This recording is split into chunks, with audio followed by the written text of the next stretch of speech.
Radio Free Asia.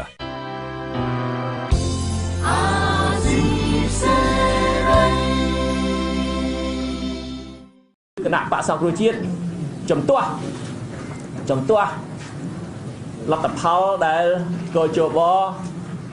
និយាយឲ្យចំទៅគឺគណៈបកប្រជាជនបានរៀបចំហើយកោជបបានប្រថាប់ត្រាក្រុមប្រឹក្សាធម្មរិញបានប្រថាប់ត្រាលើលទ្ធផលហ្នឹងអញ្ចឹងបានគណៈបក្សសង្គ្រោះជាតិគឺជំទាស់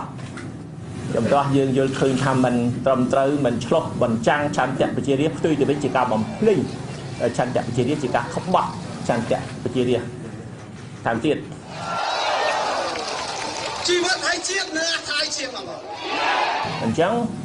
យើងនៅតែតវ៉ាដើម្បីស្វែងរកការពិតជាពិសេសតវ៉ាឲ្យមានការបង្កើតគណៈកម្មការចម្រុះឯករាជ្យមួយដើម្បីស្រាវជ្រាវស៊ើបអង្កេតស្វែងរកការពិតលាតត្រដាងការពិតហើយការពិតនេះជាមូលដ្ឋានដើម្បីផ្ដល់យុត្តិធម៌ជូនម្ចាស់ឆ្នោតទាំងអស់លើកដៃរួមមតិរួមកម្លាំងគ្នាបើសិនគ្មានដំណោះស្រាយគ្មានរយុត្តិធម៌យើងនឹងធ្វើមហាបាតកម្ម3ថ្ងៃជាប់គ្នានៅថ្ងៃទី15 16 17ហើយបាតកម្មនេះគឺជារូបភាពបាតកម្មអហិង្សាដដែលហើយស្ថានភាពនៃសន្ទុះបាតកម្មនេះគឺយើង